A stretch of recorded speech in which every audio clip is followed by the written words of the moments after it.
So good evening friend, welcome to PSIRH channel. We are here to discuss topic number 5, remaining approaches to IR, paper 2 section 1, political science optional. So we shall discuss today especially feminist perspective, post-colonial, social constructivism and English school, and if it is there anything left we shall discuss it today.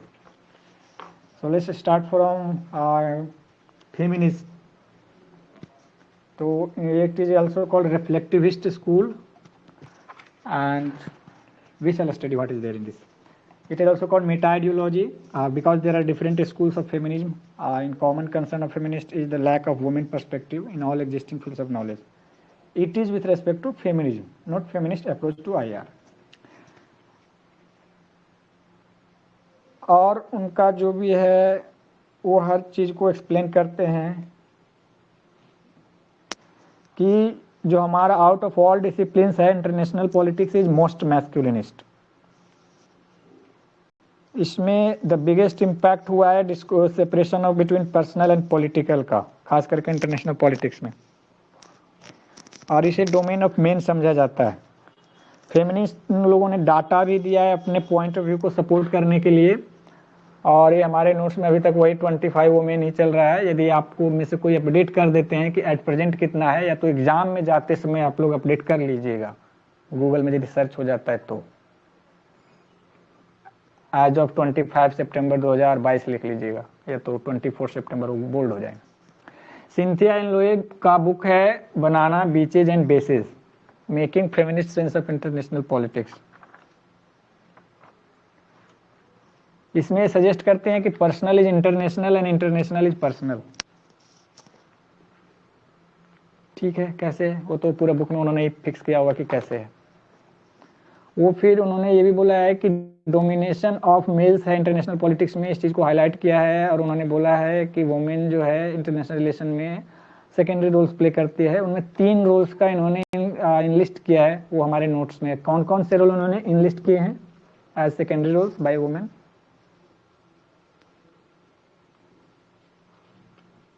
Plantation worker, sex worker और organising party as a wife of diplomat. ठीक है. उन्होंने ये भी बोला है कि women are denied the decision making roles which results into the lack of women perspective in important decisions related to war and piece.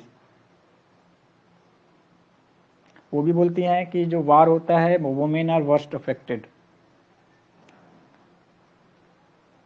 आगे और क्या क्या बोलती हैं बताते जाइए. Okay, so he raises the question कि वेयर आर द वुमेन. उनका जो बुक का कोर आइडिया उसमें एक ये मतलब ये कीवर्ड जैसा टर्म जैसा था, where are the women. She asks the people who are reading the book कि the women perspective has been missing. इसलिए उन्होंने कहा था ना personal is international, international is personal. I believe ये बिल्कुल एक्सटेंशन था personal is political and political is personal, जो हम फेमिनिस्ट आइडियोलॉजी में देखते हैं. तो उसमें वो सबसे पहले तो जैसे सर ने बताया वो पूछती हैं वेयर आर द वुमेन, तो वो खुद ही आंसर भी करती हैं. They are either the plantation worker, sex worker और organising party as a diplomat's wife. इसीलिए वो कहती है कि because the reason why we have wars is the मतलब इसलिए कि women post has been, the women's position in the decisive policy making post have been missing.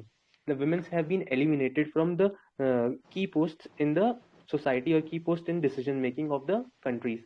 So इनके book का नाम तो सर ने ऑलरेडी बता ही दिया है, bananas beaches and bases making feminist sense of international politics. इनकी बुक में इतना ही था सर. जी ठीक है. इसके बाद है Carol Cohn, CAROL space COHN. इनका क्या कहना है? इनकी बुक का नाम है सेक्स एंड डेथ, और इसमें जो ये मैम बताती हैं कि जो कल्चर ऑफ इंटरनेशनल पॉलिटिक्स है वो बहुत ज़्यादा मैस्कुलिनिस्ट है. और ये वजह है कि जब वॉर्स होती है तो ह्यूमन इमोशंस को साइडलाइन कर दिया जाता है. इसीलिए ये प्रिस्क्राइब करती हैं कि feminist perspective should be included to limit the wars. मतलब एक तरीके से ये इमोशंस और वुमेन का एक कोरिलेशन बैठाने की शायद कोशिश चल रही है इनकी, कि human emotions have been alienated from war. ऐसा सीन है इनका. जी ठीक है, एग्जैक्टली. दूसरी है राइडर, तीसरी है JB एल्स्टेन. स्पेलिंग देख लीजिएगा अपने से भी, JB ELSHTAIN, इनका बुक का नाम है वुमेन एंड वॉर। इसमें इन्होंने क्या बोला है?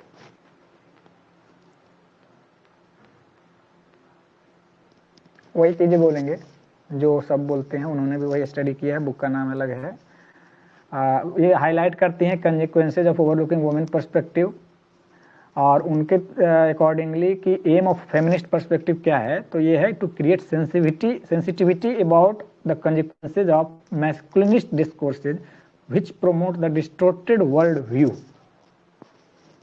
ये सब रिफ्लेक्ट हो रहा है, वो ओरिजिनल आइडिया नहीं आ रहे हैं उन्होंने, वो मैस्कुलिनिस्ट पर्सपेक्टिव को एनालाइज कर रहे, अटैक कर रहे, काउंटर अटैक कर रहे। That's why it is called रिफ्लेक्टिविस्ट।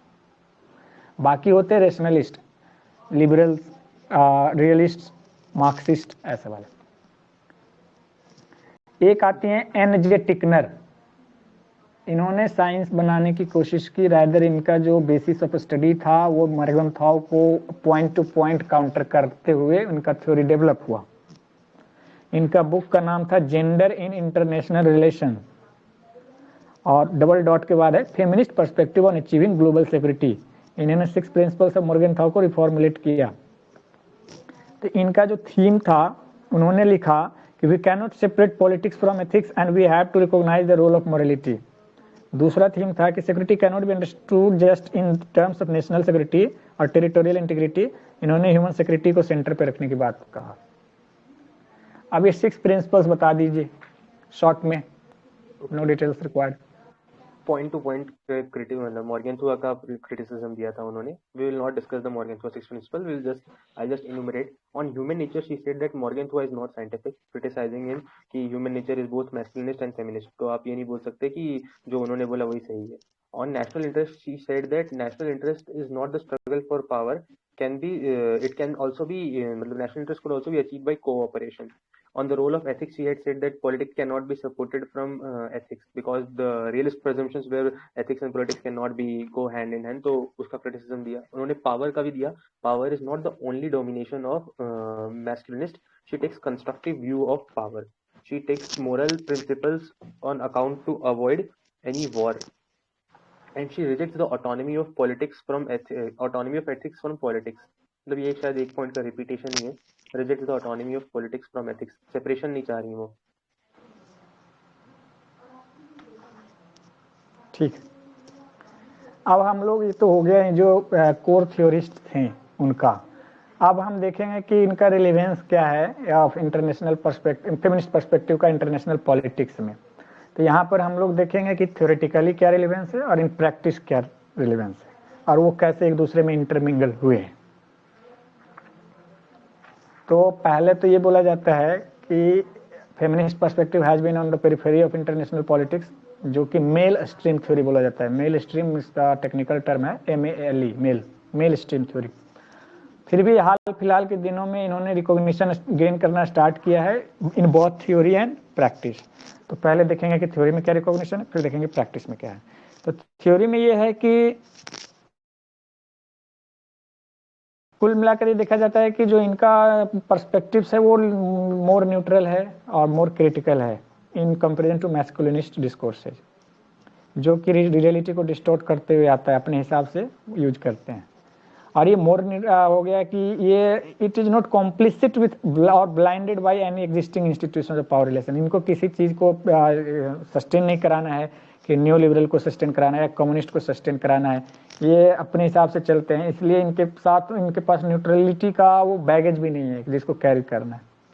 Practice में तो हम लोग बेहतरीन जानते हैं आंसर्स में कि global institutions like world bank, IMF, UNSC इन्होंने भी किया है। UNSC रिजोल्यूशन 1325 भी है। फिर कुछ बीजिंग कंसेंसस भी था, शायद बीजिंग कन्वेंशन था 1995 में, वो भी है। फिर है कि एग्जाम्पल है वेस्टर्न कंट्री से स्वीडन का, और आपको ग्लोबल साउथ में मिलेगा मैक्सिको का। दूसरी बात है इसके साथ कि जिसमें कि आपको feminist perspective, feminist foreign policy का मिलता है एग्जाम्पल। दूसरी बात है कि वुमेन राइट्स को ह्यूमन राइट्स की तरह समझा गया है। और अब जो है कि फेमिनिस्ट फॉरेन पॉलिसी को जो होता है वो लुक करते हैं women not just as victim, but as agents of change. तो हिलेरी क्लिंटन का था, क्या था हिलेरी क्लिंटन का आइडिया और हिलेरी डॉक्ट्रिन?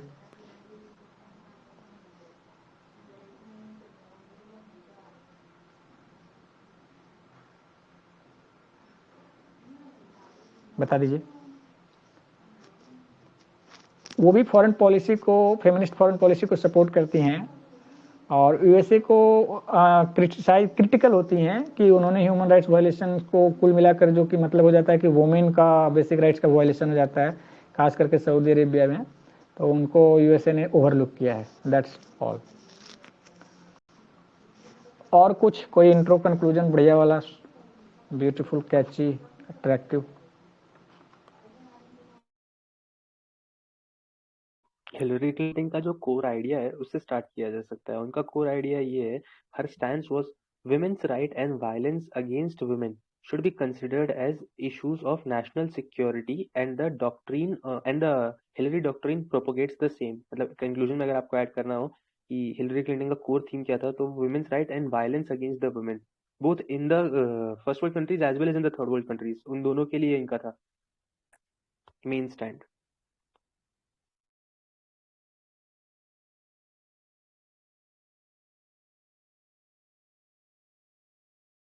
ठीक है, इसके बाद हम लोग कैरोल कौन के बारे में आपने बताया? जी, सेक्स एंड डेथ वाला ना? हाँ हाँ, वो जी जी मतलब कि highly masculinized culture within the defense establishment contribute to the diversing of war। जी जी एग्जैक्टली। सर इसमें एक वो वाला एस्पेक्ट भी इंट्रोड्यूस कर सकते हैं, that women's involvement in climate change की, जो भी ग्लासगो समिट हुआ था उसका एक स्टडी आया था न्यूज़पेपर में, that in any of the countries 17 to 20% maximum participation था women का, except for Mexico and some other Scandinavian country। तो I guess वो भी इसमें relevant होगा। जी मैम। और कुछ? तो सर इसमें इको फेमिनिस्ट भी आ जाएंगी, वंदना शिवा। वो तो आएंगी जरूर, but she is more of an ideology. International politics में उतना ज्यादा नहीं है मेरे ख्याल से इको फेमिनिज्म का इंटरनेशनल पॉलिटिक्स में। इन्वायरमेंटलिस्ट, हाँ वो इन्वायरमेंटलिस्ट हैं, मतलब कि अप्रोचेज टू आईआर में वो नहीं फिट बैठती अच्छे से। यदि वो उन्होंने किसी प्रॉपर इस्टेब्लिश्ड स्कूल का क्रिटिसाइज किया हो तब वो फिर आ जाएंगे, हम लोग वहां पर आंसर में लिखेंगे। Yes sir, I was saying कि feminist perspective of international politics का क्रिटिसिज्म नहीं किया है हमने। हाँ एग्जैक्टली। हाँ, तो उसमें एक व्यू में रॉबर्ट की ने क्रिटिसाइज किया था ना, it is not scientific and merely based on some assumption. मतलब जो विमेन डिस्कोर्स का अजम्पशन है वो कहीं भी वेरीफाइड नहीं है। रॉबर्ट की ने अपने वर्क्स में क्रिटिसाइज किया था इनको। आप तो आपको याद है वो फ्रांसिस फुकुयामा का भी नाम था, उनका कंट्रीब्यूशन मैं भूल रहा हूँ यहाँ पे, वो उन्होंने भी क्रिटिसाइज किया था साथ में अलग से। अभी तो ऐसे याद नहीं आ रहा है sir, but I will look into it. अगर कुछ होगा तो ग्रुप में बाद में अपडेट कर दूंगा चैट्स में। ठीक, इसके बाद हम लोग चलते हैं। अच्छा, जब भी आंसर लिखेंगे ना तो रियलिस्ट वाला या तो स्ट्रक्चरलिस्ट जो भी है, तो आप वहाँ पर हम लोग मैम का नोट्स में ऐसे पढ़ा हुआ था कि रियलिस्ट का किन्होंने क्रिटिसाइज किया, तो जिन्होंने किया तो किया है, उसमें न्यू स्ट्रक्चरल आए, फिर जो भी आए उसके बाद में फेमिनिस्ट है, तो वहीं पर उन्होंने पढ़ाया, हम लोगों ने इसे अलग करके रखा है। उसी प्रकार वो रियलिस्ट को पकड़ते हुए आते हैं इंग्लिश स्कूल और इंटरनेशनल सोसाइटी स्कूल। तो हम लोग दूसरे वाले में चलते हैं, इंग्लिश स्कूल में। तो इंग्लिश स्कूल के स्कॉलर कौन कौन से हैं? सबसे पहले सबसे फेमस तो हेडले बोली है।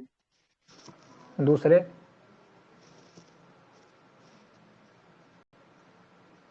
Martin white. इनका क्या बुक का नाम था? The anarchical society. और इनका कॉन्टेक्स्ट क्या था वर्क का? ये स्ट्रक्चरल रियलिज्म को चैलेंज कर रहे थे, क्योंकि वो स्टैटिक व्यू ले रहे थे, साइंटिफिक की जगह स्टैटिक ये सब बोल रहे थे कि, तो इन्होंने क्या किया कि ये ट्रेडिशनल अप्रोच को अपनाया। तो जो ग्रेट डिबेट में एक डिबेट है ना, ट्रेडिशनलिस्ट वर्सेस बिहेवियरलिस्ट, उसमें हेडली बुल जो थे वो ट्रेडिशनल अप्रोच की तरफ से थे। तो ट्रेडिशनल अप्रोच में और क्या क्या आता है, हिस्टोरिकल, लीगल, नॉर्मेटिव, इनके ऊपर इन्फ्लुएंसेस था ह्यूगो ग्रोटियस का, जो कि फादर ऑफ इंटरनेशनल लॉ माने जाते हैं, इमैनुअल कांट का, जिन्होंने इंपॉर्टेंस ऑफ रीजन दिया। अब ये बता दीजिए जो भी आपको पता है इंग्लिश स्कूल या इंटरनेशनल सोसाइटी स्कूल के बारे में।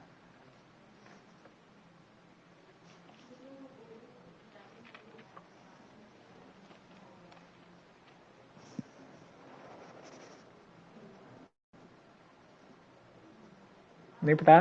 सर इन्होंने फीचर्स लिए थे हिस्टोरिकल अप्रोच से, लीगल अप्रोच से, नॉर्मेटिव अप्रोच से। वॉइस थोड़ा ना कम है, इसे बढ़ा लीजिए हो सके। सर मैंने कहा था कि इन्होंने फीचर्स लिए थे हिस्टोरिकल अप्रोच से, लीगल इंस्टीट्यूशनल अप्रोच से और नॉर्मेटिव अप्रोच से। जी ठीक है, ये सारे ना प्रिस्क्रिप्टिव टाइप थे कि इन्होंने role of international organisation, international law को बोला, हिस्टोरिकल को इवोल्यूशनरी व्यू देखा आईपी का, नॉर्मेटिव वाले ने प्रिस्क्रिप्शन दिया, तो उसी चीज़ को यूज करते हैं। तो यहाँ पर इन्होंने यह बोला है कि इन्होंने बोला है कि इंटरनेशनल पॉलिटिक्स जो है स्ट्रगल फॉर पावर ही नहीं है, हम लोग को कोऑपरेशन भी दिखता है स्टेट्स के बीच में। तो हमारे पास कॉन्फ्लिक्ट एंड कोऑपरेशन है, एनार्की एंड ऑर्डर है, पावर एंड जस्टिस है, सबको एग्जिस्ट करता है। तो ये कुल मिलाकर ये बोलते हैं कि जैसा कि रियलिस्ट ने बोला है कि जस्ट सिस्टम ऑफ स्टेट्स है इंटरनेशनल पॉलिटिक्स, ऐसा नहीं है, ये सोसाइटी ऑफ स्टेट्स है। ये कैसे फॉर्म होता है, तो शेयर्ड नॉर्म्स वैल्यूज और लॉ से फॉर्म होता है। तो फिर क्यों हमें इसके existence of society among sovereign states को रिकॉग्नाइज करते हैं?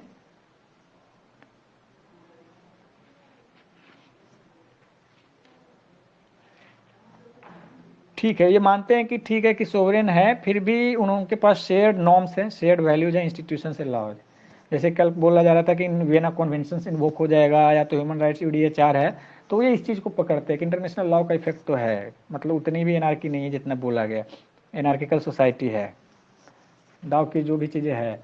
तो इन्होंने बोला कि क्या रीजन दिया कि स्टेट्स फॉलो नॉर्म्स ऑफ और international laws, why? Sir to bring the change in state. यहाँ पर हिस्टोरिकल व्यू लेते हैं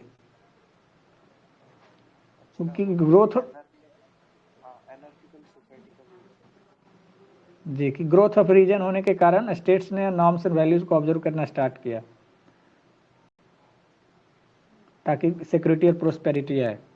इन्होंने इंटरमीडिएट स्टेट का कंसेप्ट दिया है, एनार्किकल सोसाइटी का कंसेप्ट दिया है।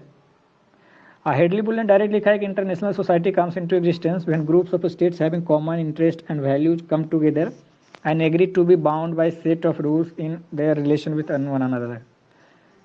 ठीक है, सारा कुछ उन्हीं का है कि उन्होंने बोला है कि to maintain order it is necessary to develop consensus on justice. इन्होंने न्यू मीडिएवलिज्म का भी कंसेप्ट दिया है, जिसमें बोला कि मीडिएवल यूरोप की तरह हम लोग जा रहे हैं, जहाँ पर वो सब आता था ना, नेशन स्टेट रहता था, टेरिटोरियल पावर जो भी होते थे एक दूसरे को गैलअप कर जाते थे। तो इन्होंने बोला कि sovereignty at present has become too complex and overlapping.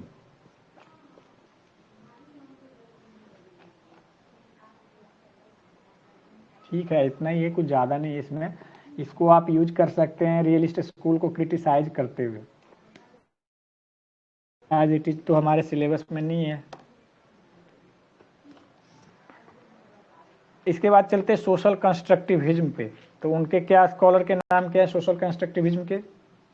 Alexander Wendt और नीना टेंडेनवाल्ड और निकोलस ओनफ। जी, एंड पीटर काटजेनस्टीन। पीटर हो गया PTER स्पेस KATZENSTEIN। ये भी रिफ्लेक्टिविस्ट है या बिहेवियरल है, इरेशनल है, क्या है? रिफ्लेक्टिविस्ट है। रिसेंट ओरिजिन का है, एंड ऑफ कोल्ड वॉर के बाद आया है। तो इनका एक्सप्लेनेशन है why we see what we see. तो इनका जो सेंट्रल आइडिया है वो है एवरीथिंग इज इन माइंड, मतलब we think and we make a perception and we behave in that. वो ऐसे का थीम आया था ना इस बार, योर परसेप्शन इज, मतलब उनका ये मानना है, सोशल कंस्ट्रक्टिविज्म का कोर आइडिया यही है कि everything is in mind, if you make a negative perception without having logical debate around it, तो फिर वो मतलब वो it is bound to have some problems in the society.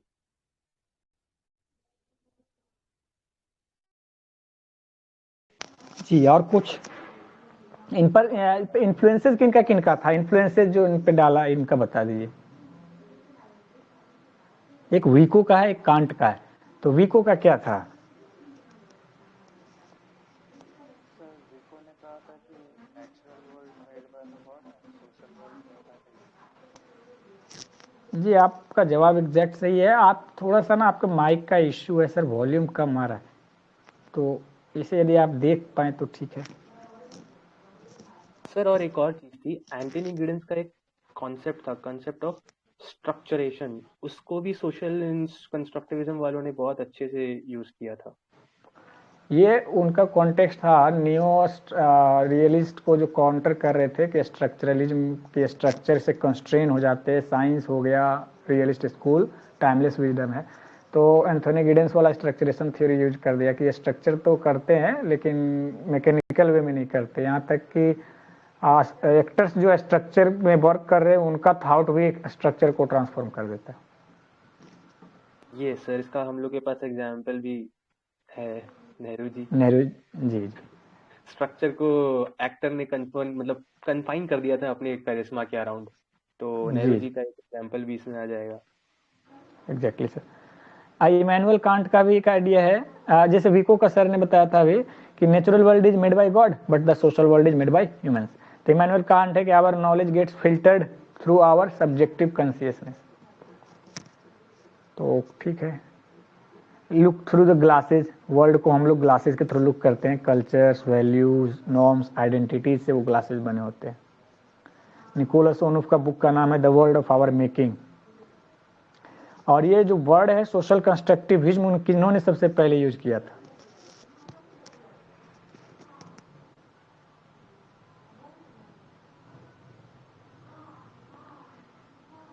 ये ऐसा ही है कि इन्होंने सबसे पहले नॉन अलाइनमेंट यूज किया, कि इन्होंने सबसे पहले पर्सनलिस्ट पॉलिटिकल यूज किया, कि इन्होंने सबसे पहले कोल्ड वार यूज किया। आप बताओ सारू क्या? कोल्ड वॉर को सबसे पहले यूज किया बर्नार्ड बरूच ने, फैलाया वॉल्टर लिपमैन ने, नॉन अलाइनमेंट को यूज किया वीके कृष्ण मेनन ने, सोशल कंस्ट्रक्टिविज्म को सबसे पहले यूज किया निकोलस ओनुफ ने, पर्सनलिस्ट पॉलिटिकल को सबसे पहले यूज किया कैरोल हेनिस ने। Sir isn't it true that Menon से पहले ही लोग मतलब American political scholars were aware कि India was going to start a third bloc? अब ये नहीं पता सर, ये तो how come he would be है, मतलब चलिए ठीक है, अंडा या मुर्गी हमें क्या। जो हमारे पास उपलब्ध था मैं बोलूंगा वो पहले, यस सर। क्योंकि वो हमेशा ऐसे ही बोलते हैं, why should be not. yes. World is constructed by ideas, norms and identities. Alexander went ने बोला कि anarchy is what states make of it. समझ में आया? जेनरिक टर्म में बता दीजिए।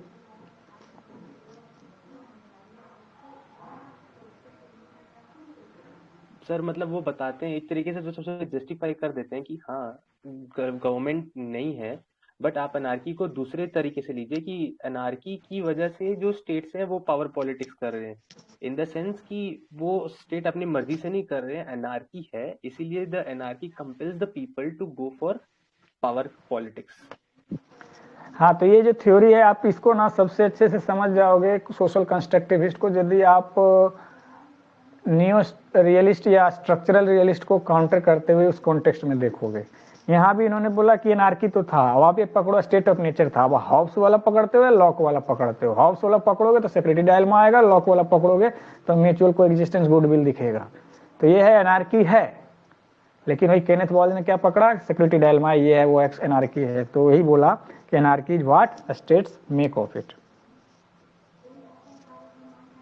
ये इस तरीके से मतलब इनका जो व्यू है वो दोनों से है, हॉब्स और लॉक दोनों से है, बस वो हमारे ऊपर डिपेंड करता है हम कौन से व्यू को अपने स्टडीज में एसेस करें और अपने रियल लाइफ में पुट करें। Correct correct. तो सोशल कंस्ट्रक्टिविस्ट जो है आइडियाज, पावर ऑफ आइडियाज में बिलीव करते हैं कि आइडिया शेप रियलिटी, और ये regular communication dialogue nations can overcome. तो इसमें आपको दिखेगा शायद हैप्पीमोन जैकब का, हमारे यहाँ फिर उनकी दिखता है एक मैम है ना जो हिंदू में लिखती है, सुहासिनी हैदर मैम का, तो उनका दिखता है स्कोर, मतलब जो भी है परसेप्शन इन चाइना वगैरह के बारे में बात करते रहती है। ये sir they also talk about Pakistan की, वी नीड टू, मतलब कुछ टाइम पहले ही हैप्पीमोन जैकब का मैंने पढ़ा था शायद, कि ट्रेड वापस से चालू करेंगे तब जाकर हम बातचीत चालू कर पाएंगे, मतलब एक तरीके से वो भी एक मतलब इनिशिएशन तो हो फ्रोजन रिलेशंस को तोड़ने के लिए, ऐसा कि कम्युनिकेशन चालू रहे तो ही ज्यादा बेटर है पीस के लिए। हाँ हाँ हाँ। उन्होंने बोला कि social constructivist believe that reality does not exist outside our consciousness, it only exist as inter subjective awareness among people. कि ऐसा नहीं है कि रियलिटी कुछ ऐसा है बाहर है जो हमारे कॉन्शियसनेस में, जैसा सोचते हैं वही रियलिटी बन जाता है। सर उन्होंने बोला है ना social constructive all is in the mind, कि हम जो भी एग्जैक्ट। सोचते हैं वो हमारे दिमाग में होता है, और क्या नेसेसरी है to be change is how we think, मतलब कि हमें क्या नेसेसरी है उसे बदलने की जरूरत है। Correct correct correct. Social constructivism पे और कुछ, ये हम लोग कहाँ कहाँ लगा सकते हैं, इंडिया पाकिस्तान, इंडिया चाइना, तो अभी के हिसाब से तो नहीं लगा सकते, बट ज़बरदस्ती का सजेशन देने को बोल दिया तो लगा देंगे। अभी सोशल कंस्ट्रक्टिविस्ट वाले पीछे हैं इंडो चाइना रिलेशन में, इंडो पाक में तो थोड़ा चला भी सकते। Yes, sir, but India's stance at the Ukraine crisis is actually reflecting social constructivist, right? कि डिबेट करो, बातचीत करो, आपस में बेलारूस आ जाओ, आराम से बैठकर डायलॉग यूज करो, इंटरेक्शंस हो। एक सिमिलरिटी है पोस्ट मॉडर्निस्ट का, वही कि रियलिटी जो होती है वो, लेकिन हमारा सब्जेक्टिव भी होता है। और इनको बोला जाता है ना कि पोस्ट कोल्ड वार वाले ये स्कूल है, तो इसमें उन्होंने बोला कि कोल्ड वार भी हमारा कैसे खत्म हो गया, वेरी सडन था, बाइपोलर से यूनिपोलर, गुड रिलेशन यूएसएसएम आए, तो हम लोग पहले भी ना we had been living in world of our imaginations, जो कि किस प्रकार का इमेजिनेशन था, तो रियलिस्ट ने क्रिएट किया था, बाइपोलर है, ये है, वो है, मर जाएंगे, न्यूक्लियर डिटरेंस करेंगे, ये करेंगे। तो अब ने बोला कि देखो ये सब सब्जेक्टिव था, हकीकत तो कुछ और भी निकल जाता है। तो यहाँ पर पोस्ट मॉडर्निस्ट की तरह दिखेंगे, लेकिन क्या है कि यहाँ पर डिफरेंस क्या है पोस्ट मॉडर्निस्ट और सोशल कंस्ट्रक्टिविस्ट से, जब आएंगे पोस्ट मॉडर्निस्ट पढ़ेंगे उसके लास्ट में फिर ये पूछूंगा।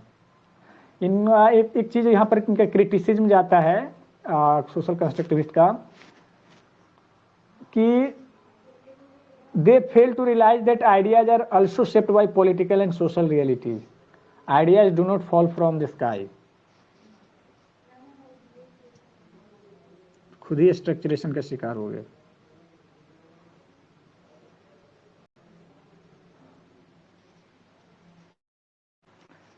आगे हम लोग चलते हैं पोस्ट मॉडर्निज्म पे।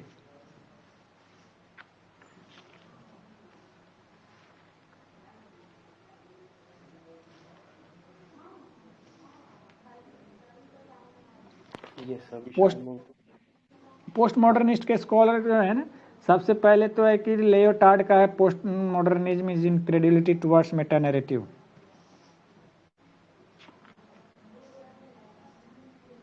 इनका नॉलेज पावर कनेक्शन। जी, इनका इंस्पिरेशन था Nietzsche, God is dead, Foucault, idea of discourse, Derrida, deconstruction, double reading.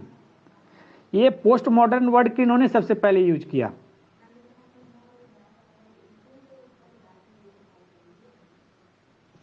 इसको देखना पड़ेगा, भूल गए, शायद लियोटार्ड ही है। लियोटार्ड ही होंगे जी, ठीक है, आगे बढ़ते सर। तो ये पोस्ट मॉडर्निज्म भी है जो रिसेंट वाला इंटरनेशनल पॉलिटिक्स में है। तो इनमें हमारे जो आईपी में इंटरनेशनल थ्योरी में देखेंगे पोस्ट मॉडर्निस्ट कौन कौन है एग्जैक्टली, तो पुराने वाले तो लियोटार्ड हो गए, फूको हो गया, डेरिडा हो गया। आईपी में देखेंगे तो डेरियन है, आरबेजी, वॉकर हैं, फिर रिचर्ड एस्ले हैं। तो इन्होंने डिकंस्ट्रक्शन जी, इन्होंने डिकंस्ट्रक्शन और डबल रीडिंग को अप्लाई किया है डेरिडा वाला। डेरिडियन का क्या व्यू है? डेरिडियन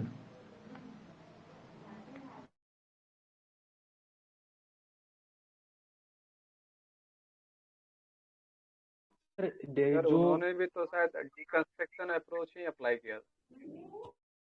exactly double reading and deconstruction Derrida का आइडिया यूज किया, लेकिन उन्होंने बोला कि डेरिडियन ने।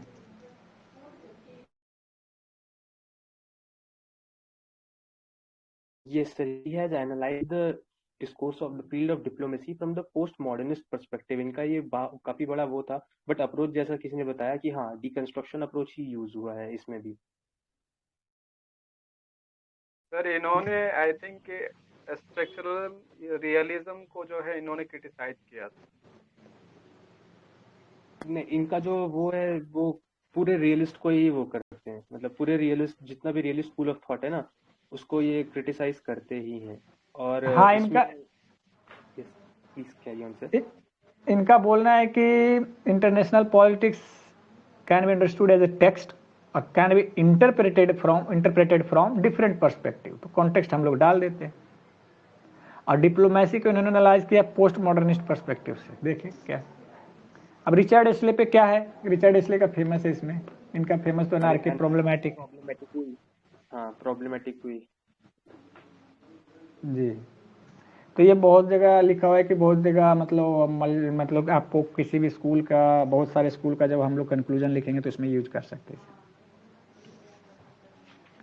आप बता दीजिए कि इनका क्या व्यू है रिचर्ड एस्ले सर।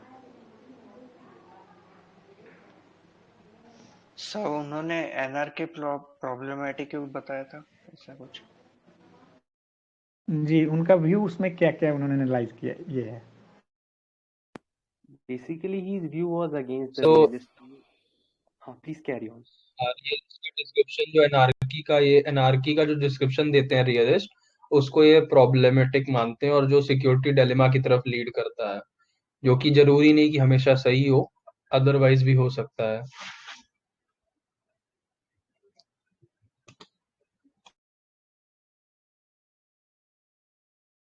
हाँ,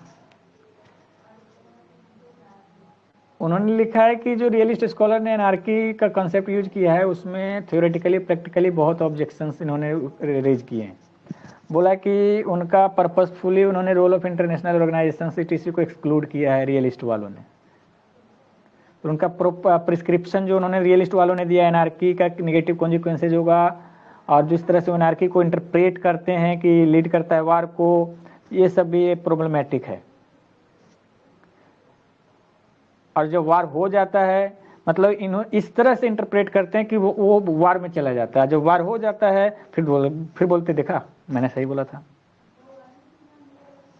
फिर तो मतलब खुद वो कीचड़ उछालेंगे, फिर बोलेंगे देखा कीचड़ उछल जाता है। इन्होंने बोला पोस्ट मॉडर्निस्ट ने कि there is no timeless truth, production of knowledge is not just cognitive, it is normative and political. यानी कि जो प्रोडक्शन ऑफ नॉलेज हो रहा है, तो याद रखिएगा यहाँ पर लिखा प्रोडक्शन ऑफ नॉलेज, ये कॉग्निटिव नहीं है कि जैसा सीखा वैसा देखा, बल्कि ये नॉर्मेटिव है, पॉलिटिकल है। इसका यूज होता है, बनाया जाता है, प्रोडक्शन किया जाता है in a certain way. yes there is one statement कि no knowledge is free from the function of power। तो ये उनके पोस्ट मॉडर्निस्ट के इंटरनेशनल पॉलिटिक्स में भी बिल्कुल उनके होल्ड करता है ये truth. Exactly, knowledge power connection of Foucault. ये सर इसमें ये लोग फिर उसको आगे भी चल के आगे डिस्कोर्स बताते हैं, realism as a discourse. Basically सारे के सारे रियलिस्ट स्कूल ऑफ थॉट का क्रिटिसिज्म देते हैं, बट जो रिचर्ड एशले के वर्क है उसमें उन्होंने वो स्ट्रक्चरल रियलिस्ट के बारे में भी अच्छे से मतलब धोया है, मतलब क्रिटिसिज्म दिया है। इसमें एक और है सर, रॉब रॉब वॉकर। इसका इनका कोई व्यू नहीं है मेरे पास, इनका कुछ वो है सिर्फ नाम है सर। नाम हमारे पास भी वही है सर। जी सबका मिला जुला एक ही व्यू है बस इसी से। Okay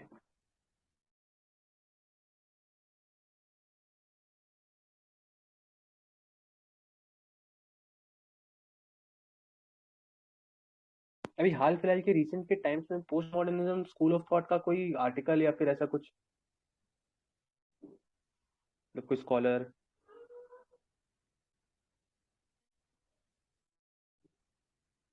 Am I audible? जी okay, shall we move on to the next, क्योंकि हमारे नोट्स एग्जॉस्ट हो गए हैं। जी, पोस्ट कॉलोनियल में चलते हैं हम लोग। जी,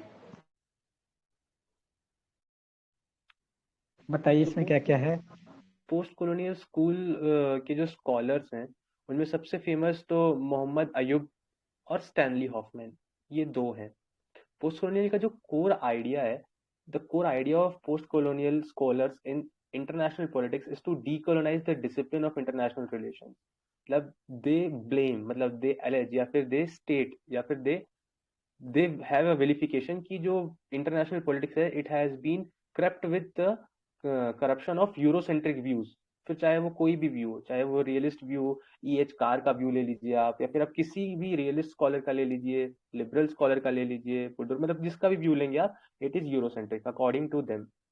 दे are neither based on the actual history nor relevant for countries of third world. मतलब इसमें स्टैनली हॉफमैन ने एक बहुत मोहम्मद अयूब ने एक कॉन्सेप्ट भी दिया था कि वहाँ के जो स्कॉलर्स हैं वो कहते हैं there is security dilemma that pushes the countries to go for power projection और पावर कंजम्पशन और जो भी है कि पावर अक्वायर करेंगे।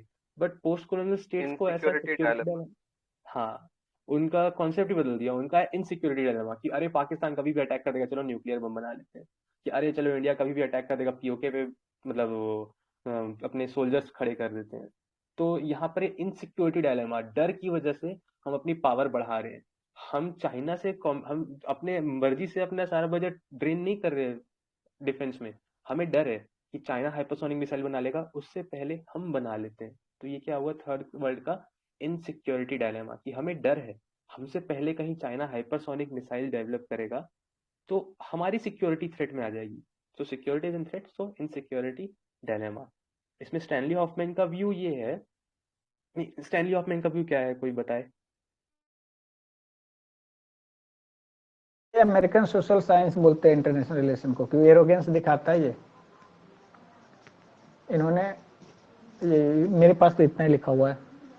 ऐसे मैं इसे ये देखता हूँ, ऐसा है कि ये भी रिफ्लेक्टिविस्ट स्कूल है और इन्होंने जो भी प्रेजेंट किया है वो पोस्ट कॉलोनियल सोसाइटी का पर्सपेक्टिव को इन्होंने पुट फॉरवर्ड किया है और सो कन्वेंशनल थ्योरीज पर उनको पुट ओवर किया है, और उसको क्या बोलते हैं, कास्ट किया है। इनका जो मेन आता है कंसर्न्स है वो ओरिएंटलिज्म का आइडिया जो एडवर्ड सईद का था, और वो बेस्ड था Foucault's theory of knowledge power connection, कि कोई भी जो नॉलेज है वो पावर कनेक्शन में रहता है, उसका पर्पस होता है। इन्होंने एग्जैक्टली सर बोला इसमें ये भी कि बोला जितने गया भी है, स्कूल्स रहे यूएस। जी बोलिए। Carry on sir. जी जी, इनमें इन्होंने बोला है कि realism, liberalism, Marxism, social constructivism जो भी हैं सारे यूरोसेंट्रिक है, और वो हिस्ट्री और experiences of the people in western country है। तो याद रखिएगा, जब फेमिनिज्म और feminist theory of international relation आता है उसमें भी क्रिटिसाइज होता है कि वहाँ डिवीजन है। उसमें 4 स्कूल था फेमिनिस्ट में, ठीक है, उसको बाद में देखेंगे। I would like to add upon this, post colonial sir scholar इसमें इन, जो स्टैनली हॉफमैन ने, yes enlighten sir, please carry on. Carry on करें। चलो ठीक है, बोलो सर, इनलाइटन कीजिए कीजिए कीजिए, उसके बाद फिर हम लोग कीजिए, करेंगे। आप कर लीजिए एनलाइटन।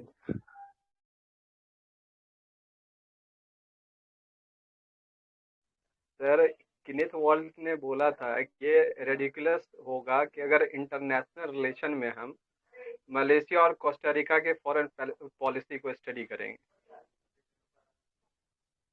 जी यस सर, और भी व्यूज है, मैं बता देता हूँ। मॉर्गन थुआ ने भी कह रखा है कि अफ्रीका जो है वो पॉलिटिकली एम्प्टी है। इसमें मैं और भी बहुत सारे व्यू देते जाता हूँ।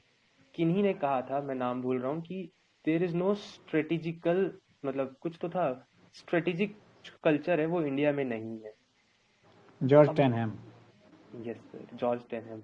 अब कन्वेंशनल सेंस में पोस्ट कॉलोनियल स्कॉलर्स में आप नहीं लिखेंगे शशि थरूर जी को, बट उनके हाल फिलहाल के पिछले 3-4 साल की कुछ आर्टिकल्स, या फिर हो सकता है हम 3-4 साल से पढ़ रहे हैं इसीलिए, कुछ आर्टिकल्स जब आप पढ़ेंगे 3-4 साल पुराने, तो उसमें साफ साफ दिखेगा कि how he was criticising be it UK और अदर इंस्टीट्यूशंस। और जब वो आइडियोलॉजी पर अपनी बातें करते हैं, जो कि काफी कम करते हैं, न्यूज़पेपर्स में कुछ आर्टिकल्स आते हैं, तो ही critically examines that why the scholars of that मतलब पुराने scholars, west scholars have biased approach toward the colonial countries.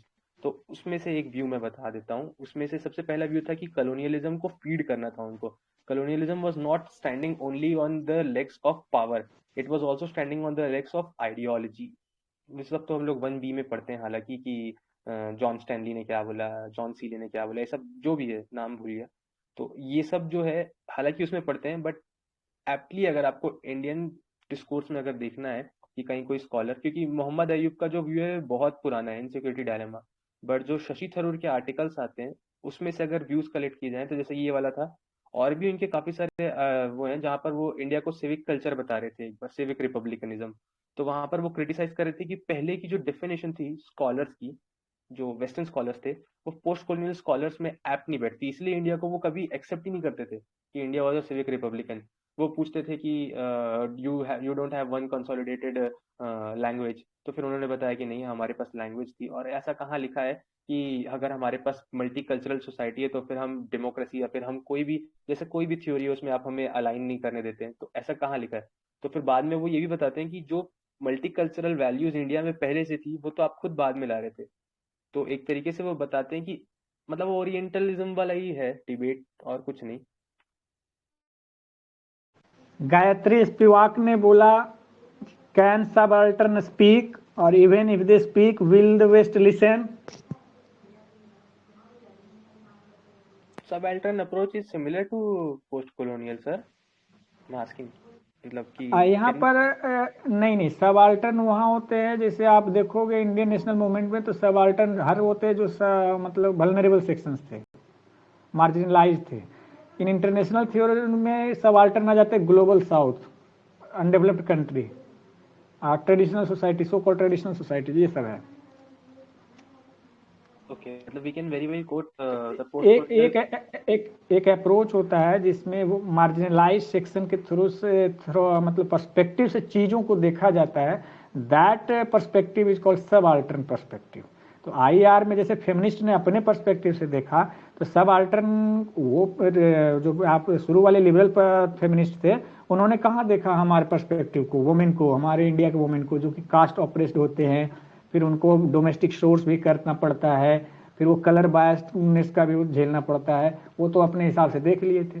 तो हमारे हिसाब से सब अल्टर्न ये भी है, तो ये भी बोलते हैं कि कैन सब अल्टर्न स्पीक, और इफ दे कैन स्पीक तो दे विल स्पीक, तो विल द वेस्ट लिसन? ये सर मैम का ये रिटोरिक था आई गेस, जब वो कहती हैं कि विल द वेस्ट, मतलब क्या वेस्ट सुनने के लिए रेडी भी है कि वो क्या कहना चाह रहे हैं। थोड़ा रिटोरिक ये था इनका। किनका? गायत्री स्पिवाक का? जी। यदि आप इनको रिटोरिक बोलते हैं तो सारे थ्योरिक रिटोरिक्स हैं, सारे पर्सपेक्टिव रिटोरिक्स हो जाएंगे, क्योंकि सारे रिटोरिक्स हैं। और क्या है पता है ना, एंड ऑफ हिस्ट्री, तो बोला end of history was also project, end of ideology, तो end of ideology was itself an ideology. ठीक है, like other theories international relation theories not free from knowledge power connection. तो ये कुल मिलाकर जो इंटरनेशनल थ्योरी जो बनाई जाती है, ये बोल रहे पोस्ट कॉलोनियल वाले, वो इनका भी पर्पस होता है कि domination of the west on the rest करे। अब है मोहम्मद अयूब वाला जो आपने बताया कि जो बेसिक कॉन्सेप्ट है आईआर के थ्योरी का, वो तो वो मतलब थर्ड वर्ल्ड में या तो अप्लाई नहीं होते, और यदि अप्लाई होते तो नेगेटिव कॉन्सिक्वेंसेज आ जाते हैं।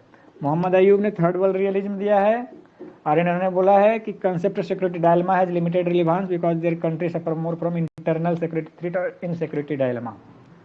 शायद केनेथ ओर्गांस्की था, उन्होंने बोला कि even non countries in north are facing now insecurity dilemma. अब आप देखो कि India one I think best, easily one of the best airlifter in the world, evacuator. Yemen में अमेरिका वालों ने खुद बोला था इंग्लैंड वालों को हमारा भी निकाल दो। इराक एक एशियन कंट्री था, वहां से हम लोगों ने निकाला सक्सेसफुली। यमन से निकाला, हम लोगों ने निकाला सक्सेसफुली, यहाँ तक कि अफगानिस्तान से भी निकाला, जहाँ पर बोल रहा था कि बैरबेरिक लोग लड़ रहे, वो लोगों ने ह्यूमन शील्ड की तरह नहीं इस्तेमाल किया। अब बताओ किन्होंने किया, अब क्यों नहीं निकाल पाए यूक्रेन से? लेकिन यूक्रेन में हम फंस रहे हैं सर। वही तो कह रहा हूँ, रिटोरिक यहाँ तो कौन कर रहा वहाँ है? के आर्मी भी हम पे जो है यूजिंग कर रहे हैं। That's what I am telling, what is rhetoric. सारे एशियन जगह से हमने निकाला, जिसको वो लोग बोलते बारबेरियन है, अनसिविलाइज्ड है, यूनिवर्सल वैल्यूज नहीं है, उनको लिबरलिज्म नहीं है, इंटरनेशनल लॉ नहीं फॉलो करते, वॉर कन्वेंशन नहीं फॉलो करते, जेनेवा कन्वेंशन नहीं फॉलो करते। इतना ही बोलना था। बोलने वाला कौन है, सुनने वाला कौन है, करने वाला कौन है, देख लीजिए। पोस्ट कॉलोनियल बोलते हैं कि थर्ड वर्ल्ड का कंट्री जो है, फ्रॉम द पर्सपेक्टिव के थर्ड वर्ल्ड के इनको थ्रू देखें तो इंटरनेशनल पॉलिटिक्स जो है हायरार्किकल है रादर देन एनार्किकल। ये हायरार्की बना हुआ है। याद आया मोर्टन कॉपलैंड वाला, सबसे ऊपर यूएसए को बैठा रहे थे, हायरार्किकल मॉडल। डिफरेंशिएशन का भी उसमें था ऐसा कि जो ऊपर है वो सारे के सारे रूल्स बना रहा है, मतलब एक तरीके से एक वहां से हम थोड़ी लिंक से हट गए थे, थोड़ा आते हैं। आर शिवा कुमार जो है, जो शांति निकेतन है, शांति निकेतन, उसमें उन्होंने एक व्यू दिया था कि जो मतलब जो व्यू ऑफ द मॉडर्न, मतलब view of the modern world, मैं स्टेटमेंट पढ़ देता हूँ। In post colonial history of art, मतलब ये आर्ट के सेगमेंट में बता रहे हैं, this marked the departure of Eurocentric unilateral idea of modernism to alternative context of sensitive modernism. मतलब ये इनका जो व्यू था, ये 1997 में पब्लिश हुआ था on the anniversary of India's independence. तो उसमें ये उस व्यू को काउंटर कर रहे थे, पोस्ट मॉडर्निज्म व्यू को अपने में इंक्लूड करके, कि आर्ट के सेगमेंट में भी जो भी उन्होंने किया वो। फिर बाकी तो होमी भाभा का हाइब्रिडिटी कॉन्सेप्ट, और ये बहुत सारा कॉन्सेप्ट है, जैसे गायत्री स्पिवक का तो डिस्कस हो चुका है सबाल्टर्न, और एडवर्ड सईद का ओरिएंटलिज्म प्रोजेक्ट फेमस है। एक और है फ्रांस फैनन का सब्जुडिकेशन। किसी को पता है ये कॉन्सेप्ट क्या है?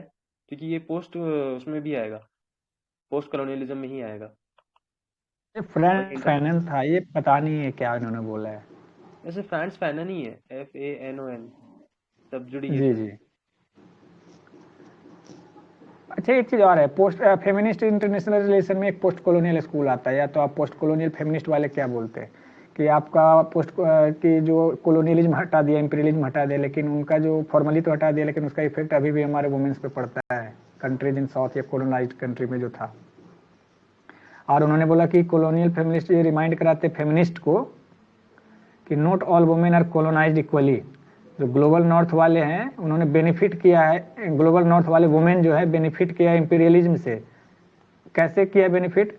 वो अपने आप को क्या बोलते हैं ग्लोबल नॉर्थ वाले फेमिनिज्म कि इंफीरियर सेक्स है, लेकिन ये हम लोग बोलते हैं कि inferior sex within the superior race हो।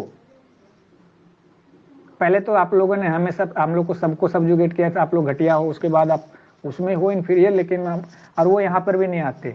कॉलोनियलिज्म इन्होंने स्टडी करके बताया था कि जब ब्रिटिशर्स यहाँ थे तो इनका प्रॉपर स्टडी है कि इंडिया का वुमेन जो रहेगा या कॉलोनियल का जो वुमेन रहेगा वो यहाँ का जेंडर सोसाइटी को तो मिलेगा ही मिलेगा। अब कॉलोनियल पावर का भी इस पे डोमिनेशन रहता है, लेकिन जो व्हाइट वुमेन रहती थी they must be protected from the wrath of colonial males society. तो वो अलग ही दुनिया में जी रहे थे। तो ये हिपोक्रेसी नहीं तो क्या है? I have one view on this, मतलब मेरा नहीं है, चंद्रा तलपड़े मोहंती जी का व्यू था। उनका बुक का नाम था शायद व्हाइट वुमेन लिसन। तो जैसे सर बता रहे हैं कि काफी सारे सेगमेंट थे फेमिनिज्म का, ऐसे ही मेटा नैरेटिव, मतलब मेटा डिस्कोर्स नहीं होता, इसमें बहुत सारे सेगमेंट्स बन चुके हैं। पोस्ट कॉलोनियलिज्म वर्ल्ड को जो है वो चंद्रा तलपड़े मोहंती के व्यूज काफी अच्छे से बताते हैं, जिसमें वो जो वेस्टर्न फेमिनिस्ट हैं उनको हेविली क्रिटिसाइज करती हैं, जैसे सर ने बताया पहले ही कि वो प्रेजुडाइज्ड हैं और वो ऑपरेशन का सपोर्टर भी थी एक तरीके से। और साथ में मैम का एक कॉन्सेप्ट है ट्रिपल ऑपरेशन। ट्रिपल ऑपरेशन जो है वो मैं भी नहीं जानता हूँ, बस व्यू था, अगर किन्हीं को पता है कि मैं भूल रहा हूँ एग्जैक्टली, लेकिन ऐसा था, इंपीरियलिज्म था एक तरफ से, एक जेंडर था दूसरा, तीसरा था कास्ट, कुछ इस तरह का कॉलोनियल कंट्री का, या सोशल ऑपरेशन, जेंडर्ड ऑपरेशन अपन खुद के सोसाइटी में, और तीसरा है कि इंपीरियलिज्म के कारण तो आ ही रहा था जो आ रहा था परहैप्स।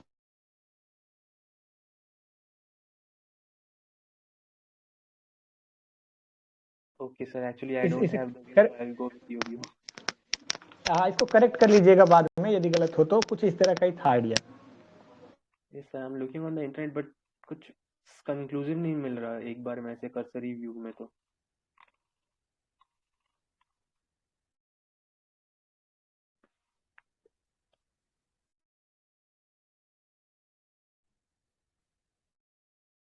ठीक है, इसे ना ये सारे हो गए हैं, इसको रिकॉर्डिंग को स्टॉप कर देता हूँ, बाकी जो चीजें होंगी कर लेंगे।